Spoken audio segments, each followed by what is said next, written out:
ہم سب یہ سوال اکثر آپ سے کیا جاتا ہے، آپ نے بے شمار اس کے جوابات بھی دیے ہیں، لیکن میں چاہتا ہوں اس غلطی کو بھی آج آپ واضح کریں کہ جو اس کا جواب سننے کے باوجود انسان کے اندر ایک اپج رہتی ہے اور وہ ہمیشہ اس بارے میں سوچتا رہتا ہے کہ یہ تقدیر کیا چیز ہے، معاملات لکھے ہوئے ہیں تو میرے عمل کا کیا انحصار ہے، اللہ تعالیٰ کے علم میں ساری باتیں پہلے سے کیسے آ گئیں اگر مجھے ارادہ اختیار دیا ہے، تقدیر کیا ہے یہ پوچھتی ہیں، اور یہ کہ پھر ہمارے اعمال کا کیا دار و مدار ہے اگر سب کچھ پہلے سے طے ہے۔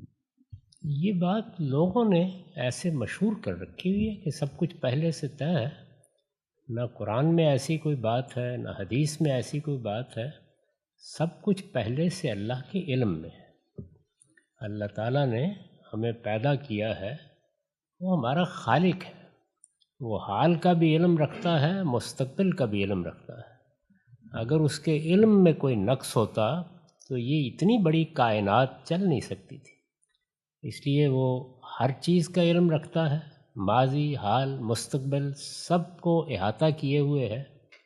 اس کو قرآن نے بیان کیا ہے، اور یہاں تک بیان کیا ہے کہ ما تسقط من ورقۃ الا یعلمها، ایک پتا بھی اگر کہیں گرتا ہے یا ایک دانہ بھی اگر کسی چٹان میں ہے تو اللہ کے علم میں ہوتا ہے۔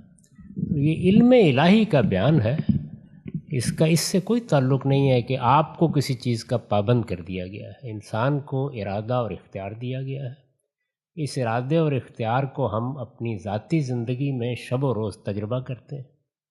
ہمیں معلوم ہے کہ ہم ارادہ بھی رکھتے ہیں، اختیار بھی رکھتے ہیں۔ اس ارادے اور اختیار پر ہم زندگی کے تمام معاملات میں فیصلے کرتے ہیں۔ اسی کی بنیاد پر ہمارا حکومتوں کا نظم چلتا ہے۔ اسی کی بنیاد پر دنیا میں جنگ و جدال تک برپا ہو جاتی ہے۔ کوئی کسی کو یہ عذر پیش کرنے کی اجازت نہیں دیتا کہ قتل کر کے آ جاؤ اور کہو کہ میں تو مجبور تھا۔ لوگوں پر بم برسا دو اور پھر یہ کہو کہ مجھے تو کسی فرشتے نے پکڑ کر یہ سب کرا دیا ہے۔ تو ہم اپنے ارادے سے بھی واقف ہیں، اپنے اختیار سے بھی واقف ہیں۔ اس ارادے اور اختیار کی بنیاد پر ہم اللہ کے سامنے جواب دہ ہیں، اور یہ ارادہ اور اختیار ہمیں اس ہستی نے دیا ہے جو اس پوری کائنات کا خالق ہے۔